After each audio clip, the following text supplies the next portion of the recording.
आज हम बात करेंगे धनतेरस के बारे में। मैंने सोचा एक ऐसा ब्लॉग बनाता हूँ। धनतेरस तो हम हमेशा ही मनाते हैं, दिवाली की शुरुआत होने वाली है, बट हम धनतेरस क्यों मनाते हैं और इसकी हिस्ट्री क्या है। तो चलिए दोस्तों, मैंने एक छोटा सा वीडियो बनाया है, आपको तो मालूम होगा, फिर भी एक बार रिफ्रेश कर लीजिएगा मेमोरीज। तो चलिए आपको बताते हैं धनतेरस की हिस्ट्री। दोस्तों, धनतेरस त्योहारों का समय है और आज धनतेरस है, लेकिन क्या आप धनतेरस का इतिहास जानते हैं? यह क्यों और कैसे मनाया जाता है? चलिए मैं आपको इसके बारे में बताऊं। धनतेरस का हमारे त्योहारों में बहुत ही उच्च स्थान है। इससे न केवल दिवाली के सीजन की शुरुआत होती है, बल्कि इसका एक गहरा ऐतिहासिक महत्व भी है। एक ऐसा दिन जो समृद्ध सांस्कृतिक विरासत का प्रतीक है, जो समृद्धि की शुरुआत करता है, जिसे लाखों लोग बड़ी श्रद्धा के साथ मनाते हैं, जिसे कई अनुष्ठानों और समारोह के साथ मनाया जाता है। एक ऐसा दिन जो सोना और चांदी खरीदने का प्राय है, धन और सौभाग्य को स्वागत करने का प्रतीक है।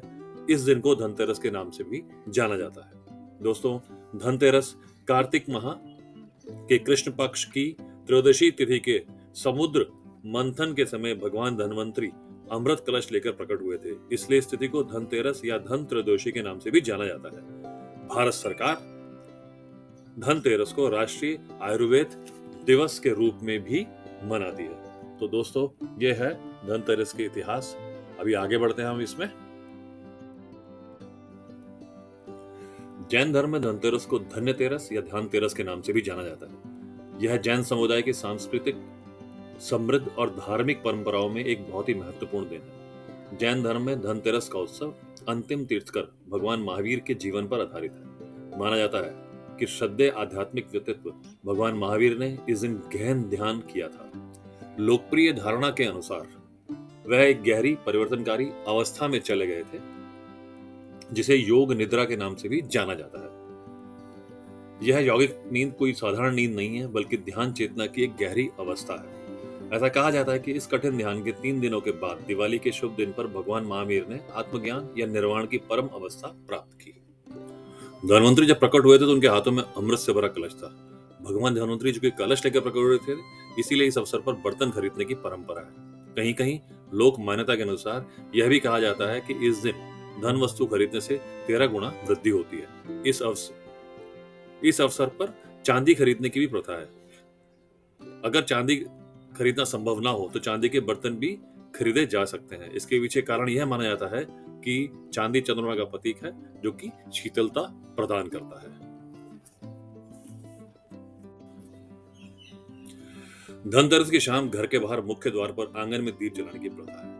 इस प्रथा के पीछे एक लोक कथा है। लोक कथा के अनुसार किसी समय एक राजा थे जिनका नाम हेम था। देव कृपा से उन्हें पुत्र रत्न की प्राप्ति हुई। ज्योतिषियों ने बालक की कुंडली बनाई तो पता चला कि बालक का विवाह जिस दिन होगा उसके ठीक 4 दिन बाद वह मृत्यु को प्राप्त होगा। राजा इस बात को जानकर बहुत दुखी हुआ और राजकुमार को ऐसी जगह पर भेज दिया जहाँ किसी स्त्री की परछाई न पड़े। देवयोग से एक दिन राजकुमारी वहां से गुजरी। दोनों ने एक दूसरे को देखा, मोहित हुए और उन्होंने गंधर्व विवाह कर लिया।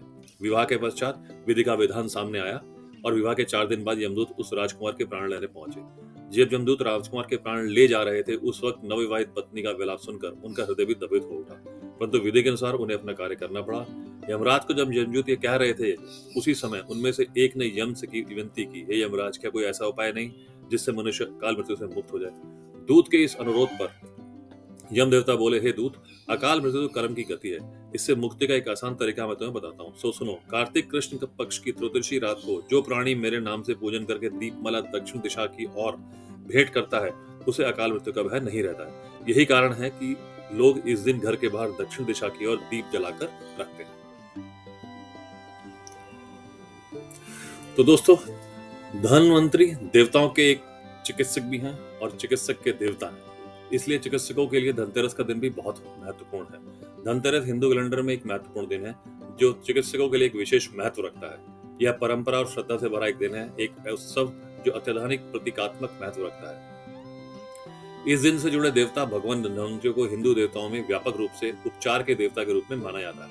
ऐसा माना जाता है कि उनकी दिव्य उपस्थिति अच्छे स्वास्थ्य और कल्याण का आशीर्वाद लाती है। चिकित्सा पेशेवर विशेष रूप से इस दिन उच्च सम्मान में रखते हैं, क्योंकि भगवान धनवंतरी से जुड़ी पौराणिक कथाएं उपचार कला के प्रति उनके स्वयं के समर्पण के साथ निकटता से मेल खाती हैं। दुनिया भर के चिकित्सक व्यवसायी इस दिन उन्हें श्रद्धांजलि देते हैं और अपने महान पेशे में उनके दैवीय हस्तक्षेप और मार्गदर्शन चाहते हैं। यह दिन मानव स्वास्थ्य की बेहतरी के लिए उनकी प्रतिबद्धता की याद दिलाता है। दरअसल धनतेरस भगवान धन्वंतरि की पूजा करने का दिन है, जिन्हें उपचार और चिकित्सा के देवता के रूप में याद। तो दोस्तों, संक्षेप में धनतेरस बहुत महत्वपूर्ण दिन है, जो भगवान धन्वंतरि के प्रकट होने, दिवाली के उत्सव की शुरुआत, खरीदारी, उपहारों के दिन का प्रतीक और एक दिन जब जले हुए दियों की चमक उत्सव में चार चांद लगा देती है। यह एक ऐसा दिन है जो खुशहाली, धन के लिए प्रार्थनाएं की जाती हैं और यह एक ऐसा दिन है जो रोशनी के एक खूबसूरत त्योहार के रूप में समाप्त होता है। हमारे जीवन में हर कोने में को रोशन करना हो तो अगली बार जब आप धनतेरस मनाएं तो इसके साथ जुड़े समृद्ध इतिहास और महत्व को याद करें। दोस्तों, ये था मेरा धनतेरस के इतिहास के बारे में ब्लॉग। आपको ये जानकारी कैसे लगी? अगर आपको अच्छी लगी तो हमें बताइएगा। मेरे चैनल को लाइक करेगा, सब्सक्राइब करेगा। मैं मिलता हूँ आपको किसी नए ब्लॉग में। तब तक के लिए नमस्कार, हैप्पी धनतेरस।